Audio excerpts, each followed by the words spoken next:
I've worked on a lot of big franchises and nothing quite like Marvel Spider-Man. This is like next level in terms of pop culture awareness and just how my family is paying attention to this, and like people who don't even play games are in love with this title, and I haven't experienced anything quite like it so far.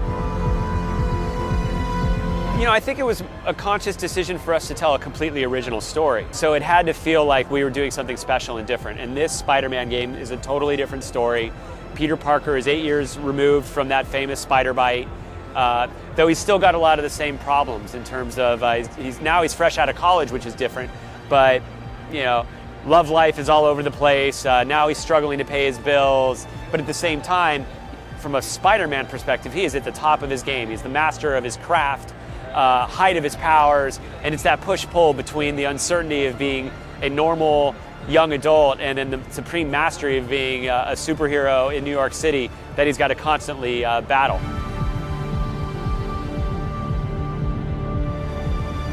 What we've talked about so far is that he's got this it's complicated on-again, off-again relationship with Mary Jane Watson. The game starts off, they haven't seen each other in 6 months. We're happy because this is a different take on MJ. She's an investigative journalist for the Daily Bugle, which you know, that's usually Peter Parker's job. So MJ is very determined and career-driven, and really somebody that we've really enjoyed kind of tweaking her story and path a little bit. You're going to see a lot of interplay between Peter Parker and Spider-Man and MJ, and you can actually play as MJ a little bit in the game too.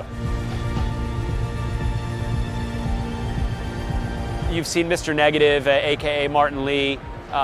He's relatively new to the comics world, so to have an opportunity to bring him into the games universe and in a very large way, that's been very fun for us.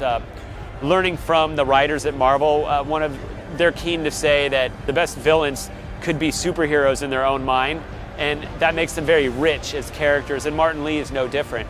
You know, he's a philanthropist, he founded the Fisk shelters, and like there's a lot of goodness in him, but at the same time, he's got this like negative energy power that makes him one of the most terrifying villains that Spider-Man's had to deal with. So bringing him into our world has been a lot of fun.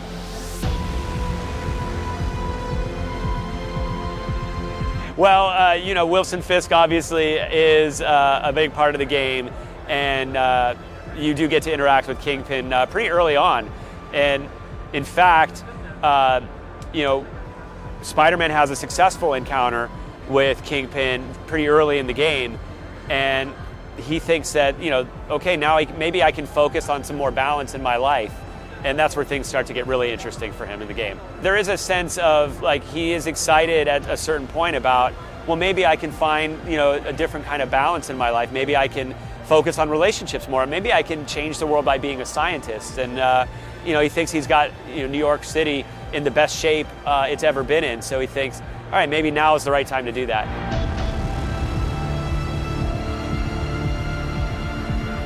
Because Spider-Man is such an iconic character, like the most important thing for us was, I know it's cliche to say, but we did want to focus heavily on like easy to pick up and play, but difficult to master. And you know, that's because this is like one of the world's most popular characters, but that doesn't mean that it lacks depth. Like there's a great deal of depth in the game, and especially as you progress and you unlock your various skills and gadgets and all the things that make Insomniac titles of the past stand out, hopefully, in terms of like, you could go play a Ratchet and Clank game and just pick it up and feel like, oh, I've played action platformers my whole life.